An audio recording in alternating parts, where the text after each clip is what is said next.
A question that has long been disturbing my mind is, if I tried to understand modern-day world, its international relationship, the clash and tussles of various political and economic thinking, philosophical incoherent dispensations, desirability of human life, then what shall I find in this quest?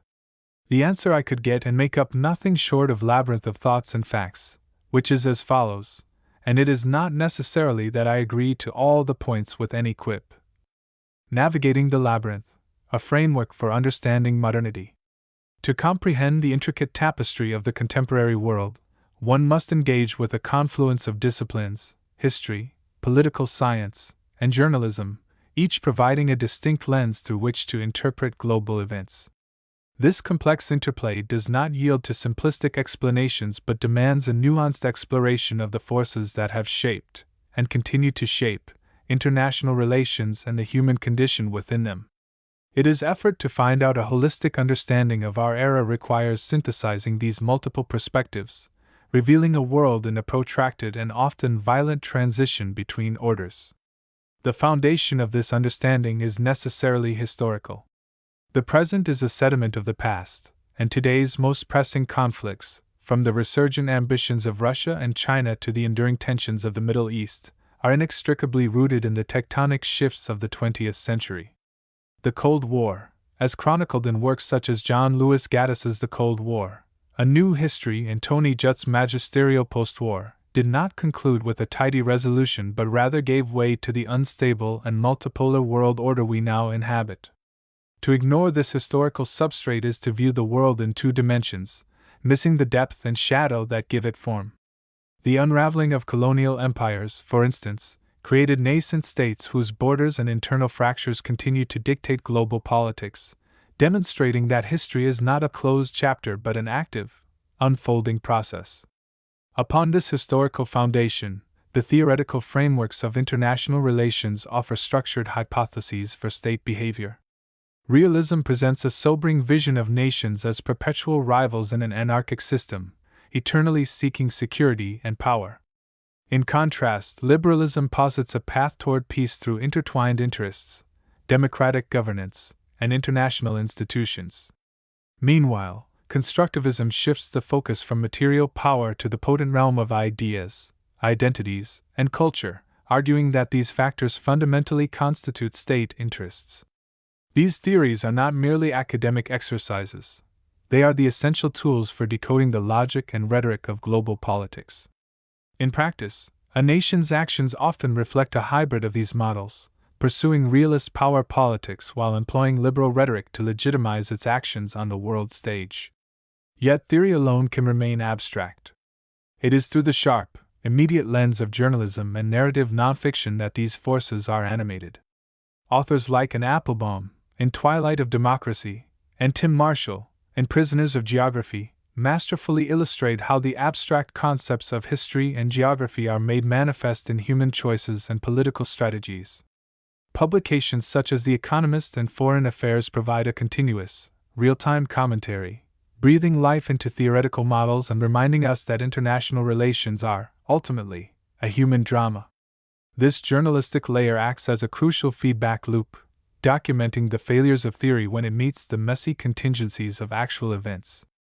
Beneath the surface of geopolitical events lies the fierce clash of political and economic ideologies, the battleground upon which competing visions for society struggle for dominance. The long debate over capitalism, defended by Adam Smith and Milton Friedman and critiqued by Thomas Piketty and Naomi Klein, continues to define economic structures worldwide. This contest has been further complicated in recent decades by a potent rise in populism and nationalism, which Jan Werner Müller succinctly defines in What is Populism? These movements challenge the very premises of globalization and liberal democracy, a fragility starkly warned against in texts like How Democracies Die by Stephen Levitsky and Daniel Ziblatt. This ideological fray reveals a world deeply uncertain about its own governing principles, where the very terms of social contract are being violently renegotiated. At a still deeper level, the modern era is defined by profound philosophical questions arising in a secular and digital age. This is a crisis not of what or how, but of why.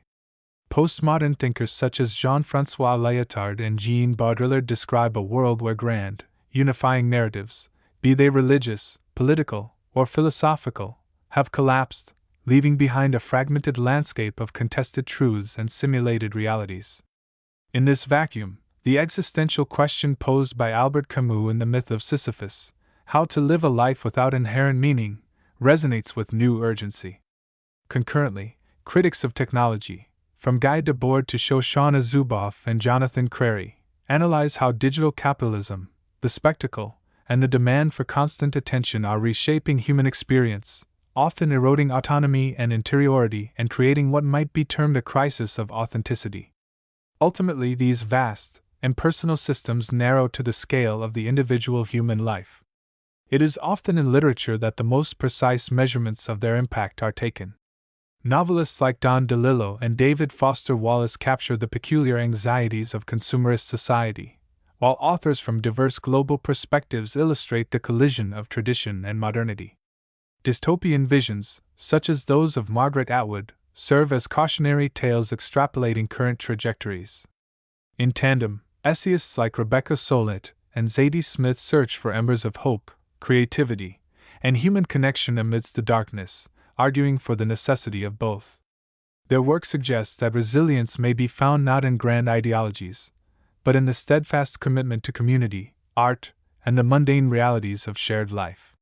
When synthesized, these diverse threads reveal a coherent, if unsettling, bigger picture. The promised end of history has not come to pass. Instead, the world has transitioned from a bipolar order to a fragmented and anxious one, characterized by several defining paradoxes, unprecedented connectivity that simultaneously fuels tribalism and disinformation, a crisis of legitimacy in long-standing institutions, the forceful return of history and national identity, the emergence of existential threats like climate change that expose global fragility, and an intensified, often lonely, search for meaning in the absence of shared narratives. In conclusion, no single discipline, theory, or text can offer a final answer to the riddles of our time. Yet, by reading across these fields, history, politics, economics, philosophy, and literature, we arm ourselves with the tools to understand, critique, and reimagine our world. The modern condition is not mere random chaos. It is a profound and painful global adjustment, a rebalancing of how humanity lives together on a planet that is both more connected and more divided than ever before.